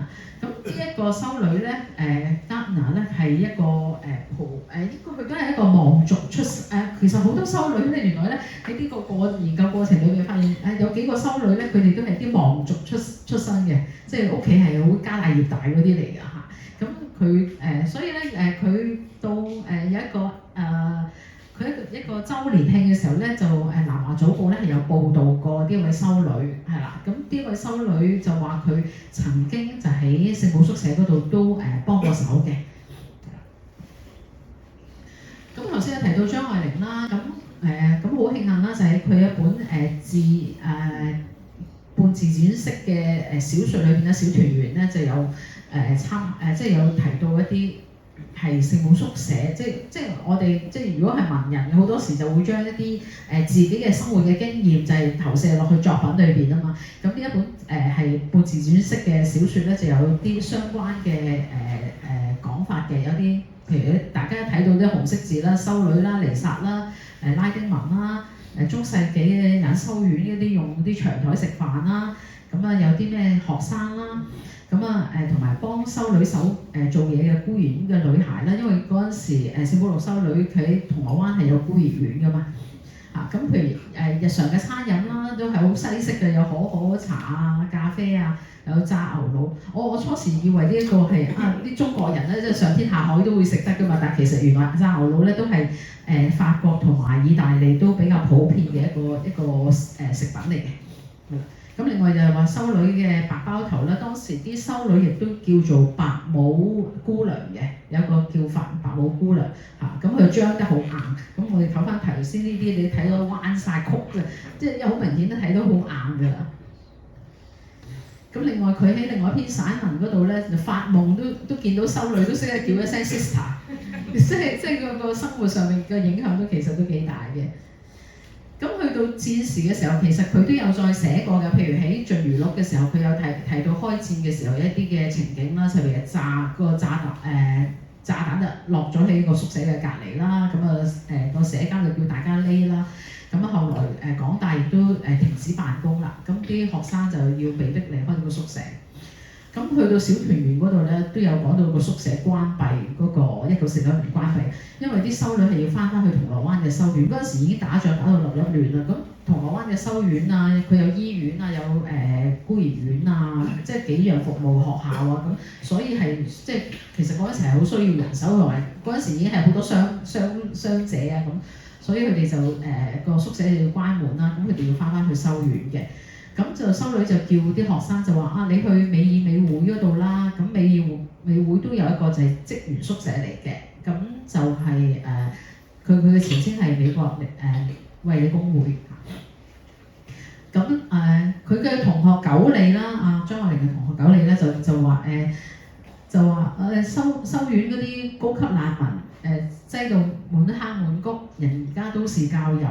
咁呢一句咧就其實都可以理解嘅，不過又唔係完全係一個真實啦，因為你而家修女話叫我走，我走去邊啫？我真係好似俾人哋拋棄咁，所以有啲抱怨，其實我覺得係可以理解啦。但係你話係咪高級難民？其實就唔係，因為如果睇翻之前我哋做一個聖保祿醫院嗰個歷史嘅時候，其實嗰度都有好多病人啦，又有孤兒啦，仲有其他嘅老人家啦，其實真係好多人嘅。咁你話係咪都係教友咧？可能大部分會係，但係亦都唔會全部都係咯。咁所以呢一個即係呢個抱怨咧都可以理解咧，但係都唔係一個完全事實嘅。好啦，到戰後嘅情況啦，咁戰後咁既然嗰陣時聖母宿舍都已經閂咗門啦，咁之後佢哋係點咧？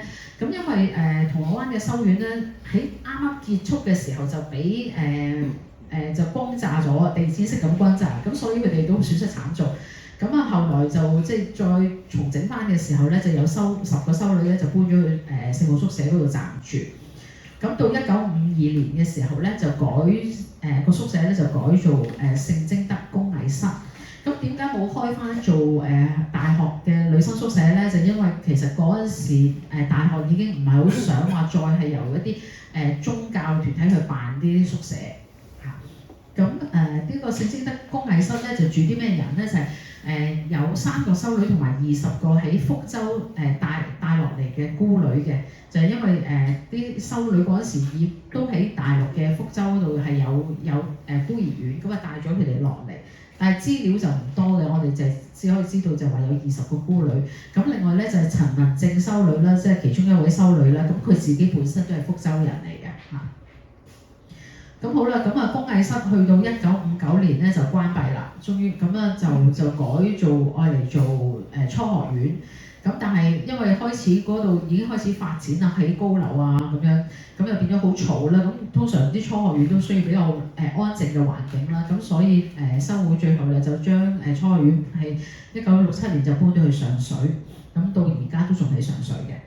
咁另外係喺法國嘅總部啦，咁喺1966年嘅時候咧，佢哋就通過咗就話賣寶山道嘅物業啦。咁直到1969年咧就正式就賣出咗，就係120萬嘅。咁大學裏邊嘅宗教或者大學裏邊嘅宗教團體其實都唔容易嘅，因為唔係話你想入去就入去噶嘛，即係尤其是你要開一個宿舍都要大學同意先得。咁喺早期嘅時候，大學都會有一個開放嘅態度，咁去俾宗教團體去管理同埋建立宿舍嘅。咁所謂嘅宗教團體其實當時嚟講，當然亦都主要係基督教同天主教啦，因為同教會即係同政府嘅關係最好啦，同埋外國啦嚟係啦。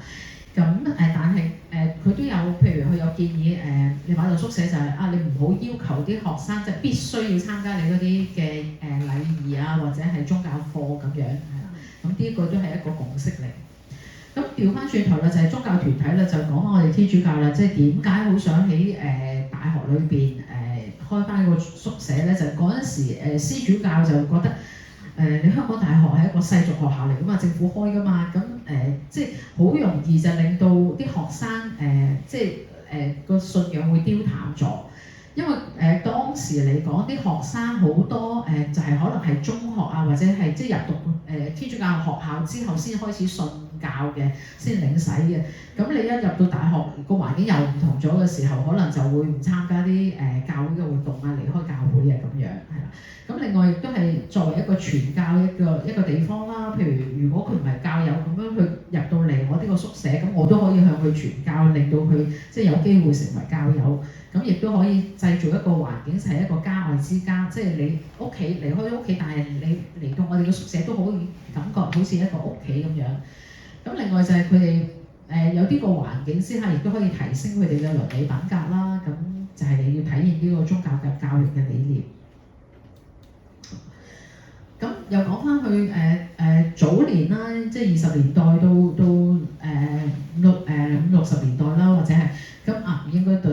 40年代戰前啦，我哋講翻。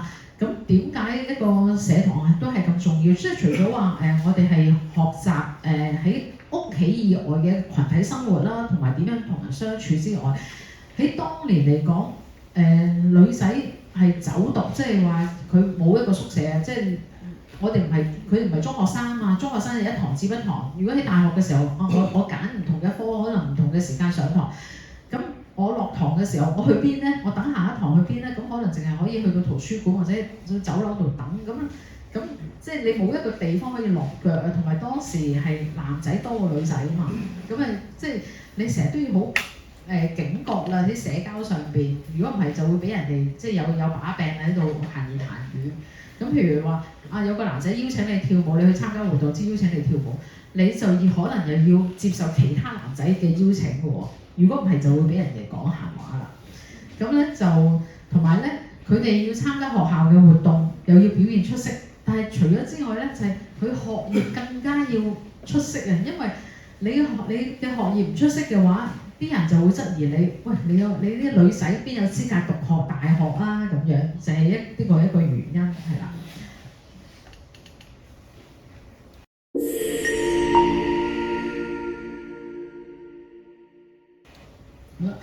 咁好啦，咁我哋而家又翻嚟我哋最開頭一個核心嘅問題啦。究竟我哋教會有冇達成呢一個陪伴同埋同行嘅使命啦，同埋嘅影響同埋貢獻？咁喺呢度咧，我哋就請我哋嘅天主教研究中心嘅副主任林君博士咧，就分享翻佢自己嘅一個睇法。咁啊，多謝兩位同工咧，就即係同事咧做咗好多即係功夫啦。咁樣呢18個月咧，我覺得真係冇白費到嘅，係嘛？頭先大家喺度聽都覺得係資料好豐富啦。咁但係其實開始18個月前咧，我哋諗咧就唔係咁多資料嘅，即係其實嗰陣時都諗下唔知做唔做得到咧，或者點。咁但係我哋最初諗嘅時候咧，就係可能我哋都睇過，開始我哋都有個序言喺度。我哋最初諗點解揀話即係教會同華人婦女呢一個主題嚟做咧咁因為咧一向咧就係好多時咧就會話教會咧對女性咧就唔係咁即係唔係平等啊，好似係咪？即係天主教會咧即係以男性為主導啊咁，但係我哋又覺得係咪真係咁樣咧？即係喺教會裏邊我哋即係女性嘅地位係好低啊，或者不被尊重咧咁所以於是乎我哋帶住一個咁樣嘅即係開始嘅問題咧，咁咧就去做成個嘅即係研究嘅。咁但係頭先大家都聽到啦，即係我諗可能你問係咪教會裏邊女性嗰個參與或者個位置，咁而家一路都喺度發展緊嘅。咁唔好淨係睇教會咯。咁我就覺得就係你睇翻下，即係19世紀嘅時候喺個社會上邊女性嘅地位都係好低嘅。係嘛？即係變咗有好多人冇機會讀書啊，或者就係冇可以出嚟工作啊，或者經濟獨立啊呢啲能力。咁所以唔係教會裏邊係特別有啲問題，而係成個社會喺當時都係有一種咁樣嘅社會狀況。咁但係就算喺咁嘅社會狀況裏邊咧，大家頭先聽到好多咧就係無論係修會嘅修女啦、神父啦，或者我覺得教會裏邊嘅人咧。其實都係有一個好似頭先講兩位神父金仔同埋阿宋，佢哋就係嗰個喺個福音嘅精神，即係教會就係要去陪伴喺社會裏邊有需要嘅人。咁當時有需要嘅，其實會睇到就係都係女性啦，係嘛？咁有啲係仲係要窮人啦。咁所以就教會開始就係去同佢哋一齊行，咁睇下佢哋有需要啦。咁可能係有貧女院啊。或者係頭先講女宿舍啊，或者學校啊等等，我諗佢就係我一路諗呢個問題嗰陣時咧，咁我自己真係喺度覺得當我哋去講女性嘅地位嘅時候，可能我哋用咗一個角度去睇咧，就係即係我哋覺得佢哋冇嗰種自主性啊，或者我哋從一個權利嘅角度去睇，係嘅，即係如果從呢度去講。但係我哋今日去理解人權咧，其實係從一個即係制度嘅角度，點樣去保障一個人能夠可以有尊嚴咁去生活，嗰個係其中一個角度。咁但係我哋睇翻呢100幾年，頭先聽到嗰個，我自己一路睇，雖然都睇過啦書，同佢哋一齊都睇過一啲資料，但係一路頭先再聽嘅時候咧，仍然都係感動嘅，即係覺得教會喺過去100幾年裏邊咧，係透過好具體嘅行動去陪伴，去同埋佢哋啲女仔一齊，呢啲婦女一齊，其實就係一種陪伴裏邊咧，其實讓無論係嗰個女性，或者修女同埋神父咧，彼此都睇到自己嘅價值。尊嚴係咩意思咧？就係每一個人能夠發現到自己嘅內在價值，而覺得去尊重自己同埋尊重對方。所以個尊嚴同個尊重咧係同時出現。咁所以你睇到就係即係喺譬如麥樂對修會嗰度，唔係佢哋要去幫佢哋喎，一路都係講新娘，所以新娘都係。即係我諗就係呢一個裏邊咧，就係喺福音裏邊精神。我哋每一個人其實都係耶穌召叫，我哋喺耶穌呢個愛喺個信仰裏邊，我哋都睇到自己嘅價值，作為天主仔女嘅價值。於是乎，修女神父佢亦都喺呢啲女仔身上，同時都睇到佢哋嘅價值。所以就有呢種嘅，即係讓大家喺呢個關係裏邊咧，去活出呢一份嘅尊嚴。咁我諗就係時代不停嘅轉變啦，咁呢種就唔單止只係一種陪伴同行裏邊，去讓彼此能夠去肯定自己嘅價值，同埋獲得呢一種嘅尊嚴，同埋就係我哋都需要喺制度上邊咧，點樣可以能夠去保障每一個人可以有呢一種嘅空間，同埋去呢種嘅所謂嘅權利。所以我哋會睇到就係我覺得水上新娘呢個事件咧，嗰10幾年裏邊咧，就係好睇到就係既係陪伴同行裏邊展現嘅尊嚴，同時亦都係去爭取喺制度上邊嘅保障。所以最後佢哋先可以通過單程證嚟到香港上岸。當然頭先都有講，都係因為政府要發展嗰個地方嘅，所以係難嘅。但係教會唔係因為佢睇到掂啦可以做到，而係一齊行，一齊去爭取，一齊做。咁我覺得即係當我一路呢嘅再睇翻啲書啊諗嘅時候咧，教區今年香港教區今年去慶祝成立教區80週年係嘛？即係我哋去講翻就係作為一個希望嘅傳承者。咁我今日頭先喺度聽嘅時候，我哋傳承一種乜嘢嘅希望咧？係對人性嘅希望，係對我哋自己呢一種價值嘅嗰種希望。呢種希望就係嚟自於信仰。咁所以咧，我哋咁就係話，今日我哋再係喺度睇嘅時候咧，我哋再諗下今日香港邊啲人需要我哋去陪伴，同埋同佢哋一齊行嘅。點樣喺呢一個陪伴嘅使命裏邊，去讓每一個人能夠體驗到同埋確認到每一個人自身呢一種嘅尊嚴咧。咁當然喺即係陪伴同行同埋公義裏邊咧，我哋係並行不別，即係不分嘅。咁所以今日我覺得喺呢一度，其實冇佢哋呢100幾年喺之前呢一段人喺度行嘅時候咧，我諗亦都唔會去到今日。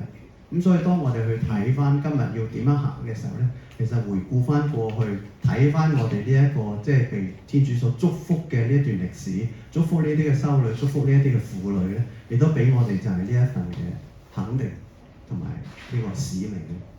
咁呢個係我自己呢輪睇呢本書嘅時候咧一啲嘅即係反省。好，再一次歡迎大家，多謝大家嘅嚟。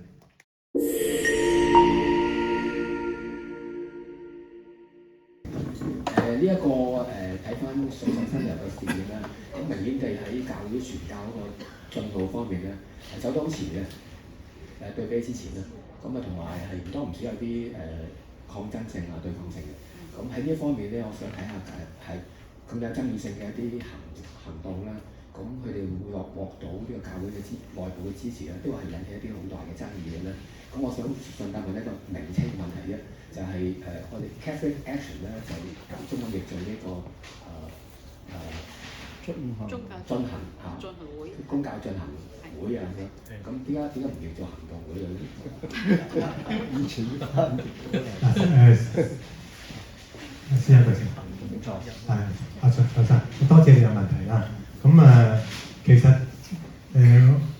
我自己做呢個投影啊，或者本書裏邊都提到有爭議性啦。呢個爭議性無論係教會外定教會內都有嘅。我剛才都提到啦，即係都會有呢方面質疑。剛才你講嗰個組織嘅中文名點解係咁咧？我就唔認識，所以唔能夠回應。咁但係我諗就係團體裏面咧，唔同嘅人有唔同嘅分工使命。即係如果我哋全部信友都出去行動嘅，咁我相信亦都唔係整個團體最有利嘅咯。應該就係話我諗過去咧特別係教會嘅社會運動裏面咧，都提到有部分人係會做政策倡議，有部分人會喺行動上面去做一啲支援，有部分人會行前啲。通常嚟講，所謂爭議有陣時都係我哋喺內部裏面咧，都會有唔同嘅睇法，就係話你做咩咁激啊？你做咩咁保守啊？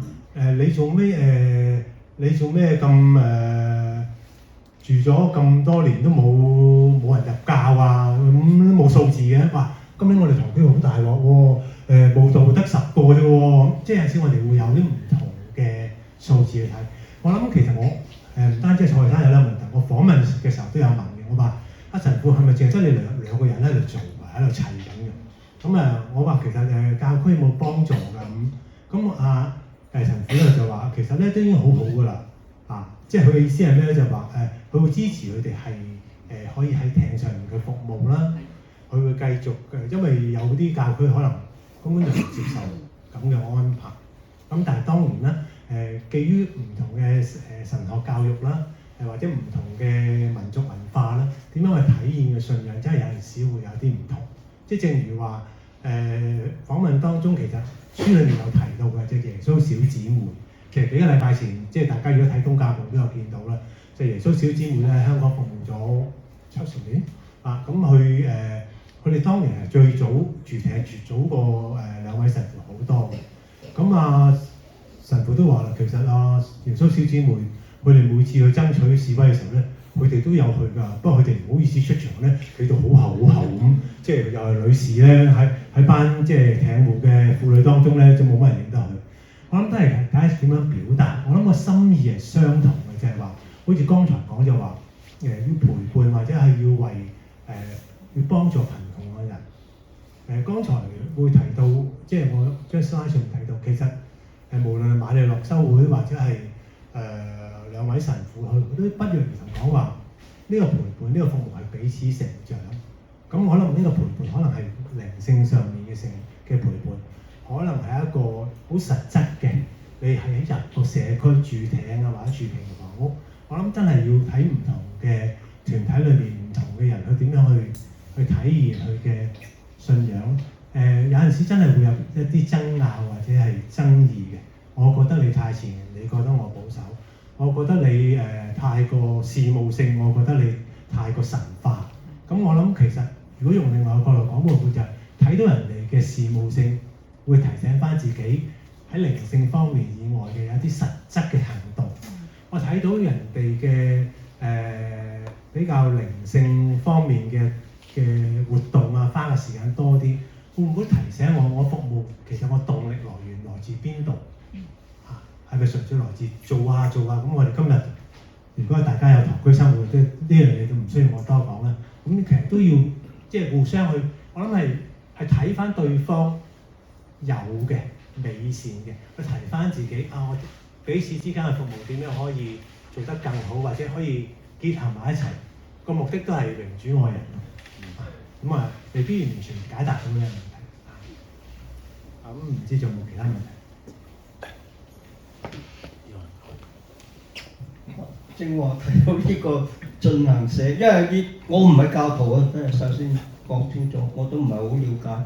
我就曾經機緣巧合，我大學畢業教1年一間夜中學咁上2次有啲天主教歷史有關嘅講座，我都請教翻天主教中文啦。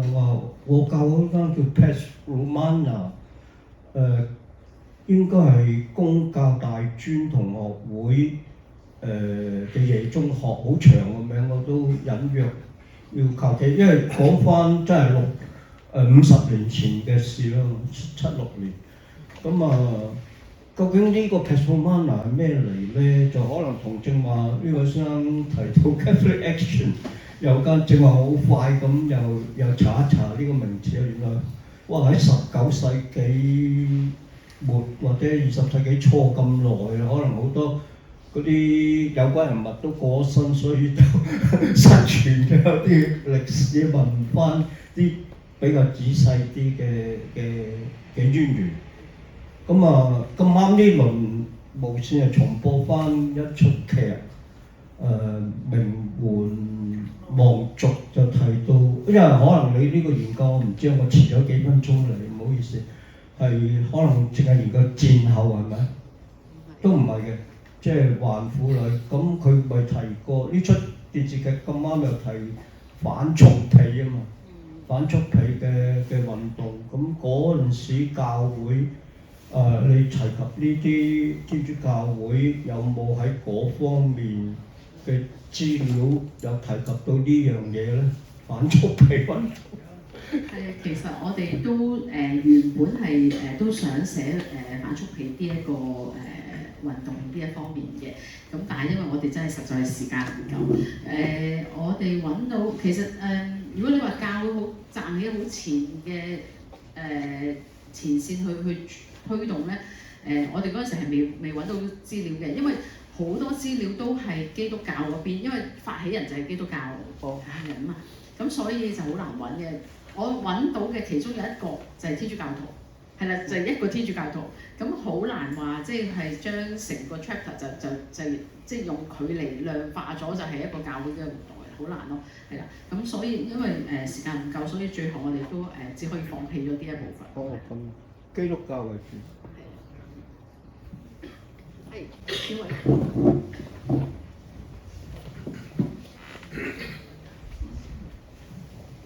多謝首先，其實我都冇問題，我主要係想聽完之後有少少即係都有啲回應或者分享。第一就真係多謝天主教研究中心。我覺得呢個題目嗰個意義就係因為其實我諗天主教會同婦女或者即係華人婦女嗰個關係，其實早年嘅時候我哋應該睇翻而家歷史就其實即係最早到喺聖保祿修會佢哋好早期咁樣收佢哋嚟做孤兒院嘅時候。去保護一啲嘅孤兒棄嬰啊，以至後來慢慢發展學校啊、醫院，其實一路都係就咁樣陪伴。但係嗰段嘅資料一來就係主要係文獻啦，同埋都即係比較有啲人都會寫。但係你話去到戰後喺20世紀的而且確係好零散嘅。咁所以其實首先都多謝即係研究團隊喺呢一方面嘅工作。至於嗰個另一方個回應就係其實頭先提到嗰個山寨廠咧，其實我有啲觸動嘅，因為其實我都有啲意外，其實因為我聽過嗰段嘅資料，我嘗試去將呢一個部分咧擺翻落去一個香港社會福利服務嘅框架，因為其實喺當時嚟講，真係集中係做一啲婦女嘅經濟充權嘅項目咧，其實係冇嘅。如果即係唔計一啲職業訓練，譬如喺保良局啊，或者頭先講喺學校，佢哋係一早係從職業訓練局之外。但係如果你話喺個社區做呢方面嘅工作，因為成個香港嗰個社會福利嘅發展，基本上去到60年代尾先有一啲呢一方面嘅項目係出現咗，而去真係同華人即係同婦女有關嘅經濟充權咧，我嘅有限嘅認知，可能係講緊去到90年代，因為經濟轉型，工廠沒落，所以佢哋有好多團體要做呢方面嘅工作。但係原來咁早期50年代嘅時候，喺一個社區裏邊已經面向係會有一啲咁樣嘅山寨廠啊，我會覺得其實佢係第一就係一種創新性咯，即係而家喺社會福利嗰個發展。第二其實都可能係體現到修女其實喺呢方面個先知角色嘅實踐，因為其實的而且確喺當時嚟講係唔係我喺而家我所知嘅資料，我唔係好覺到呢樣嘢。啊，雖然其實我有一個好簡單問題嘅，就係個福利社或者係廠個營運係咪都係主要係靠修女？因為其實我而家諗翻轉頭，就算我哋做社會服務、做社會工作嘅，其實嗰啲人都唔識做生意。咁所以其實點樣可以營運得到？其實嗰個係一個好大嘅一個即係天主嘅一個智慧嘅陪伴先得，但係唔知實際上嘅操作係邊一批人，所以都可能順便諗。時間關係，我又唔會答晒你嘅問題啦。咁因為你唔會睇書啊嘛。咁咧就，但係咧就的確嘅，我剛才提到咧嗰個所謂運作咧，即係佢基本上嚟講，主要都係靠修女。咁同埋就因為我諗即係修會嘅唔同嘅修會嘅神恩啊使命唔同，即係佢呢個修會嘅使命，佢認為咧係要讓啲婦女充權嘅時候咧，即係首先嚟講就好似呢位先生剛才提到啦，即係為婦女去充權，無論係經濟或者各方面咧，唔係咁普遍。咁但係呢個修會本身自己會組就已經好明確同啲修女會士講，呢個就係佢哋嘅使命。咁所以佢哋係嚟香港之前咧，已經係有好多唔同類型嘅專業知識，即係例如嗰個繡花房裏面咧，有部分修女本來就係一啲即係設計能力好強，佢本身已經係有設計真係專業嘅，咁佢喺裏面做。咁喺福利會裏面去做服務嘅，可能喺呢個所謂福利社嘅工場咧，咁佢哋冇乜產品設計，但係佢哋會同唔同嘅機構溝通啦，佢哋會識做 marketing 啦，識會自己開 shop 啊，去參加會展啦，即係呢啲都好明顯就係話佢哋本身喺呢方面嘅能力係比較強，但係的確真係主要係修女方面嘅工作，同貧女會唔同，貧女會仲會揾啲聖母軍嘅義工啦，咁山大工廠比較主力都係修女自己，即係親力親為。最後一個問題啦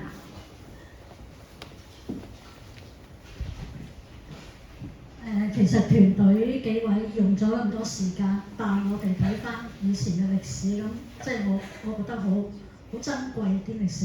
咁但係亦都有覺得可惜嘅咧，就係好多係失傳咗。咁其實我坐度聽咁耐，咁我就覺得以前嘅嘢係咪喺而家當代社會，我哋仍然可以係將佢復活咧？呢本書裏邊所講嘅嘢，我覺得係教區裏邊咧睇完之後，喺翻現代呢一個社會嚟講，有啲乜嘢我哋教區係應該做嘅咧？反觀喺基督教裏邊聖雅各，佢做得好大，但係佢喺灣仔嗰度，即係由歷史嗰度開始做起㗎啦。咁但係我覺得香港係有明愛嘅，但明愛個區都有。咁其實係咪有一個力量，有一個係人力、物力、財力都可以做到一啲落社區嘅工作咧？譬如呢一間學校普愛學校，而家轉咗做明愛，咁其實係咪100%係利用到佢嘅嘢咧？因為我未參加過，所以我唔敢講。咁但係我自己就希望係天主教區嗰度可以落到成個香港嘅社會裏邊做一啲工作咁樣啦嚇，多謝。好，咁我諗呢個都係一個意見啦。咁希望可以有關方面都可以聽得到啦，因為我哋都會有擠上幕啦。咁仲有我哋阿主任都可以向教區反映下嘅啦。咁今日我哋呢個嘅講座啦，都已經 overrun 咗啦。咁就多謝大家嘅參與。咁我哋咧喺後邊咧，你各位可以攞一本我哋呢個出版嘅係啦。咁如果有其他嘅問題，亦都可以留低，可以同我哋再交流下咁樣啦。係，咁多謝各位。